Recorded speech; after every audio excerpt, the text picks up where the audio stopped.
Bonjour les amis et bienvenue sur ma chaîne quoi. Aujourd'hui, j'aimerais vous faire passer quelques extraits de la sortie récente du professeur Chim Chuang. Euh, il parle un peu, en tout cas il fait le bilan. Il est passé sur la chaîne Beyond Africa Podcast. C'est une chaîne en anglais, c'est plus d'une heure. Donc vous savez que quand je fais mes analyses, une vidéo de 10 minutes, je peux la faire en une heure. Donc, je vous épargne, je ne ferai pas toute l'analyse de cette interview. Je vais couper deux extraits de cette vidéo. Je vais vous faire entendre et puis on va commenter. Sans plus tarder, c'est parti. So it means that the way to dismiss CPDM by the ballot box is not yet closed. We still believe that. Le professeur Chim Chuang dit que l'option de gagner par les élections n'est toujours pas à être éliminée, puisque, en tout cas, moi, je n'y crois plus. Donc, lui, il dit que le MSC est en tout cas, d'après la loi, bref, vous comprenez, il y a encore moyen de renverser le RDPC par les unes. Donc, continuons d'écouter.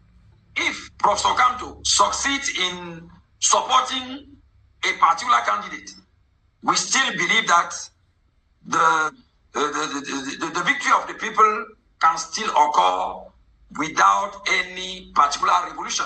Because il dit que si le professeur Maurice Kamto réussit à donner sa voix ou bien demande au peuple de soutenir ou bien de voter pour un candidat, il y a encore moyen de gagner dans les urnes. Avant d'écouter ce que son interlocuteur, puisque son interlocuteur est quasi dans la même attitude que moi, on n'y croit plus. Si le gouvernement est capable de fabriquer quelqu'un d'inimaginaire et dit que la personne est président. Les amis, croyez-vous qu'il y a vraiment moyen, pas les moyens. Sortons du droit, sortons du fanatisme. Vous croyez vraiment avec ce qu'on a vu récemment?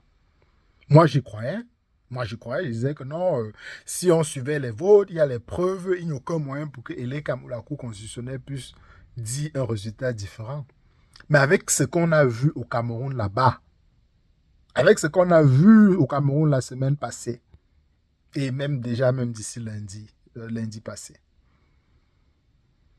dit que vous n'y croyez plus, c'est pas que vous êtes défaitiste, c'est quasiment être conscient de la situation. Au contraire, quand vous croyez que ça peut encore passer par les urnes, vous êtes naïf. Mais je sais que le professeur Chim Chuang n'est pas naïf. Il sait qu'il vit dans une dictature.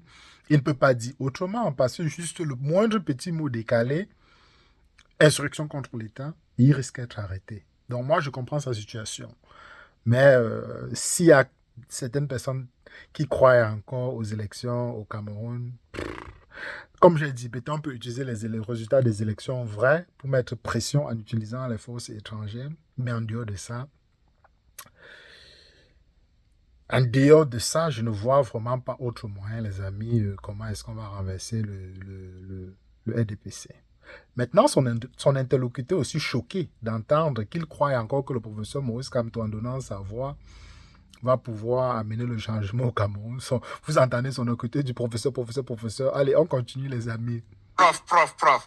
Yes. We started this conversation by looking at the Constitutional Council, looking at the LECAM, and you clearly demonstrated what... Il dit qu'on a commencé la conversation, puisque c'est une vidéo d'une heure. Il dit que, mais on a commencé au début, on était tous d'accord que le Conseil constitutionnel et l'ECAM, ils ne peuvent pas déclarer quelqu'un d'autre. Comment est-ce que tu peux encore me dire que c'est possible? Parce qu'au début de la vidéo, effectivement, professeur Chim Chuang disait clairement que non, il n'y a pas moyen. Mais maintenant qu'on lui pose des questions sur le droit, les techniques, il essaie de vouloir encore nous faire croire que non, il y a encore moyen de faire tomber le régime dictatorial de Yaoundé. Donc même son interlocuteur dit non, tu peux pas aller à gauche et aller à droite.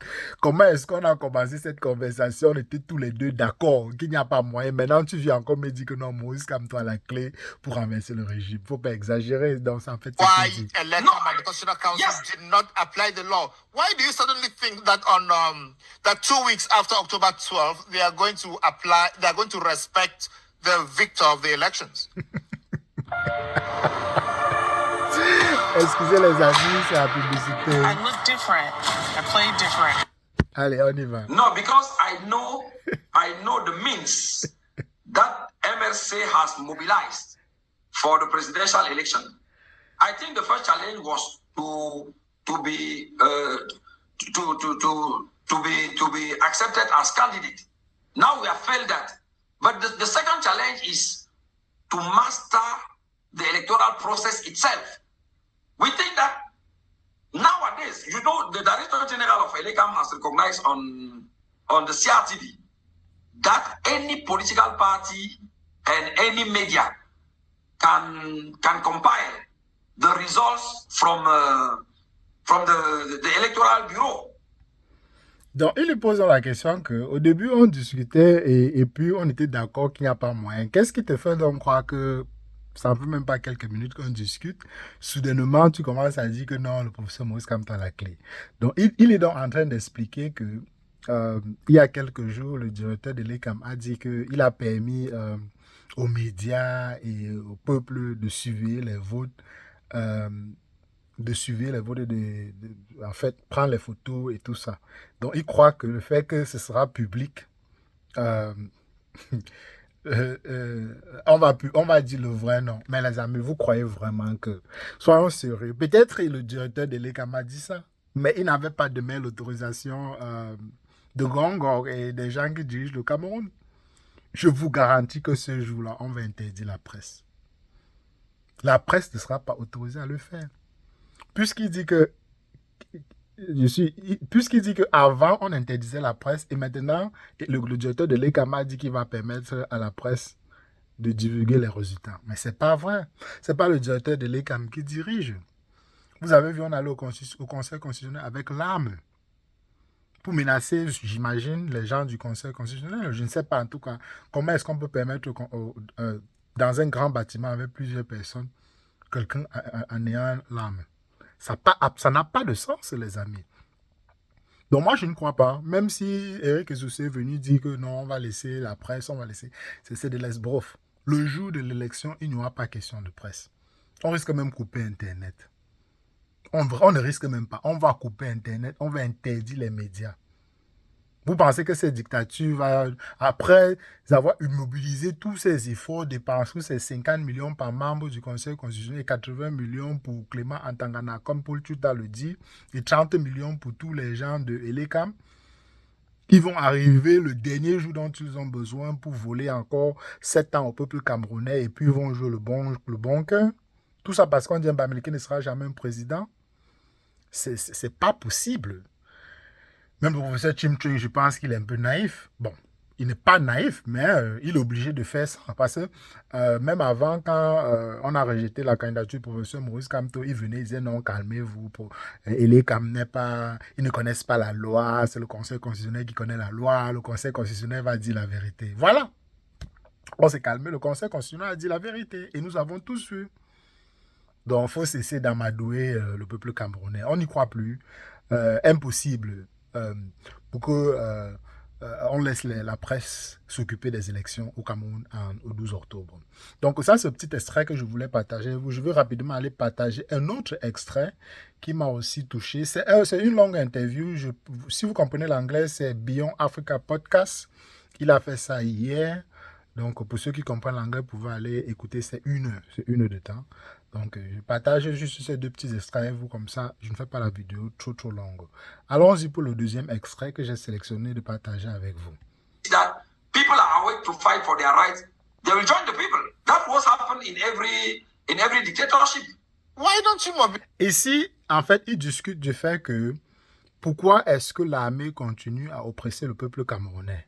Il explique que l'armée continue à oppresser le peuple camerounais parce que il n'y a pas assez de mobilisation, donc beaucoup de personnes ne sortent pas. Il dit que dans toutes les dictatures qui sont tombées, il y avait énormément, beaucoup de peuples qui sont, en tout cas le peuple est sorti, des centaines de milliers de personnes sont sorties, et quand c'est comme ça, l'armée est obligée de se plier aux ordres et de rejoindre le peuple. Mais dans le cas du Cameroun, il y a très peu ou quasiment pas de mobilisation, donc c'est pourquoi c'est difficile aux policiers de joindre le peuple, parce que les policiers aussi, c'est le peuple. Ils ont peur.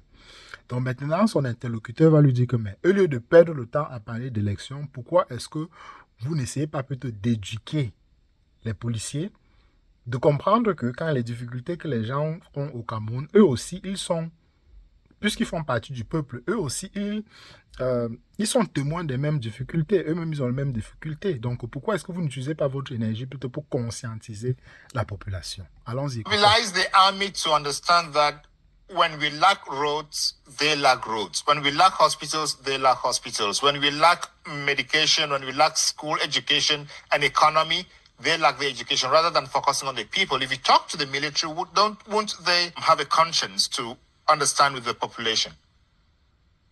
No, many of our contents are directed to the military because they are also one of the focus of our speech.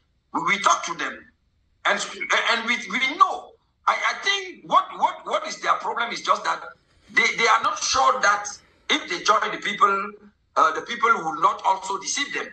I think if the people wake up in sufficient number, I personally believe that the army may join the people because they are members of the people, and they are also they also get our awareness campaign. They live among people. They are not strangers from what Cameroonians are facing. If you see only what happens in the two regions of Northwest and Southwest, more than 500 military have already died from there.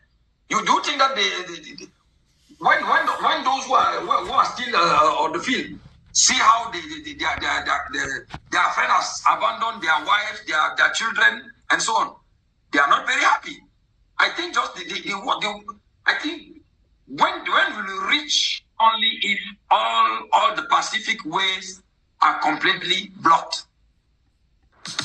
J'ai un peu trop avancé. Attendez un peu la publicité parce que je vais rentrer encore un tout petit peu. Voici l'extrait normalement que j'aimerais que vous écoutez. It looks to me that the rest of the revolution will opposition come only if all the Pacific ways are completely blocked. Donc, on lui pose la question comme il faut seulement une révolution. Alors, est-ce qu'il ne faut pas plutôt juste une révolution pour renverser le pays? Le professeur Chim Chueng dit que pour renverser en tout cas le régime dictatorial, le professeur Chim Chueng dit qu'il croit que le jour où il y aura les élections, quand le gouvernement doit bloquer, comme j'expliquais tantôt, s'il bloque et qu'il ne publie pas les résultats finaux, il y aura une révolution. Mais les gars, entre nous, vous pensez qu'il y aura une révolution au Cameroun? Moi, je n'y crois pas. Puisque ça va se passer exactement comme ça s'est passé. On va faire sortir les chars de guerre, on va bloquer les 2 villes du Cameroun. Mais est-ce qu'il y a seulement Douala et Yaoundé au Cameroun? Pourquoi les autres villes ne sortent pas? C'est ça la question qu'on doit se poser. Quand ils ont bloqué Douala et Yaoundé, qu'est-ce qui a empêché les autres villes Bafoussam, Beboloa et autres là-bas de sortir aussi? De mettre le feu à la sous-préfecture et tout ça? Rien. Donc, rien ne se passera. Et aussi, dans un extrait de cette vidéo, le professeur Chim Chueng dit qu'ils sont au courant que Kaba Libi et le SDF étaient contents. On dit que Kaba Libi a jubilé, que c'est revenu à eux que Kaba Libi était content. Kaba Libi lui-même était très content qu'on ait écarté le professeur Maurice Kamto. Et le professeur Chim Chueng dit ici là qu'il est hors de question que le professeur Maurice Kamto ne va pas négocier. Bon. C'est pas lui qui prend les décisions, mais il dit il fait quand même partie des gens qui parlent au professeur Maurice Kamto. Donc il dit clairement ici que le professeur Maurice Kamto ne dira pas à ses électeurs ni de voter Kaba Libi, ni Joshua aussi. Donc ces deux-là peuvent aller dormir. De toutes les manières, même les militaires et sympathisants ont déjà dit qu'ils ne le feront pas. Et je ne pense pas que le professeur Maurice Kamto pourra, peu importe quel deal. De toutes les manières, Kabal Libi, c'est un pion du régime. Donc, il ne pourra pas venir négocier avec le professeur Maurice Kamto. Parce que celui qui négociera avec le professeur Maurice Kamto, il sera obligé de proposer quelque chose dont le professeur Maurice Kamto sera satisfait. Il ne peut pas seulement dire que vote pour moi, je te promets un poste de Premier ministre. Ça n'arrangera pas le professeur Maurice Kamto. Il faut plus. Il faut peut-être que, ok, on va voter pour toi, mais à condition que tu ouvres le jeu électoral. Puisqu'on a les législatives qui arrivent en janvier. Donc, si les gens votent pour le professeur, le MSC en janvier, c'est eux qui auront le contrôle du gouvernement. Puisqu'ils vont rafler quasiment la majorité des sièges au Parlement et c'est eux qui dirigeront le pays. Donc voilà peut-être un point d'accord qu'ils peuvent avoir. Ils peuvent ne pas demander grand-chose à celui qui va devenir président. Il dit seulement que reforme et les et ouvre le jeu. Et si le professeur Maurice Kamto arrive en janvier, ben, c'est eux qui vont gouverner au pays. Donc voilà peut-être quelque chose qu'il faut être vraiment satisfait. Si on ouvre déjà le jeu électoral au pays et que les voix des urnes soient respectées, c'est tout. On n'a pas besoin de demander plus que ça. Donc voilà un peu ce que je voulais partager avec vous. Je n'ai pas besoin de rejouer la vidéo totalement. Je suis à 16 minutes. Si je continue à jouer, je vais me retrouver à 30 minutes et ce n'est pas le but de cette vidéo. Donc les amis, faites-moi savoir ce que vous pensez en commentaire. Est-ce que vous pensez vraiment que si le professeur Maurice Kamto donne sa voix, disons, à Issa Chiroma, parce que lui propose une transition. Il ne propose même pas rester s'éterniser au pouvoir, il propose une transition. On parle de Bello Bouba Margari, mais de tout ce que je vois, je suis sceptique. Mais Issa Chiroma, depuis les petits trucs, je ne me suis pas prononcé sur lui parce que j'observais, mais je viens de voir la vidéo sur sa campagne et il parle de transition. Et je pense peut-être qu'il faut plutôt se diriger par là. Bello Bouba, bon, je ne sais pas. On a dit qu'il y a les contacts entre lui et le professeur Maurice Kamto hier. Je pense que Boris Bertol a dit ça. Il reste à voir. On fait confiance à Maurice Kamto. C'est quelqu'un de très intelligent et je ne pense pas qu'il s'hasardera à aller dans une alliance et qu'il pense que ce ne sera pas bénéfique pour le peuple. Il s'est longtemps battu pour le peuple, donc et il a dit ne nous trahira pas. Donc, faisons-lui confiance et je ne pense pas qu'il se prononcera dans les jours proches, puisque le régime a déjà menacé avec ce qu'ils ont publié à la CITV en disant que si on trouve quelqu'un qui n'est pas qualifié, on peut l'exclure et on va donner 3 jours pour le remplacer. Donc, le professeur Maurice Kamto a clairement vu, s'il se prononce aujourd'hui, on va exclure celui qui va donner sa voix. Donc, mieux c'est qu'il reste calme et qu'il attende qu'on publie la liste définitive des candidats avant qu'il se prononce. Comme ça, on sait que tout est cloué, il ne pourra plus avoir de changement. Donc voilà le petit message que je voulais partager avec vous. Donc dites-moi si vous pensez que les élections pourront vraiment faire sortir un président au pays. Bon, moi, je n'y crois pas, je n'ai pas besoin de redévelopper cette idée à longueur de journée. Donc faites-moi savoir ce que vous pensez en commentaire. On se retrouve très rapidement dans une prochaine vidéo.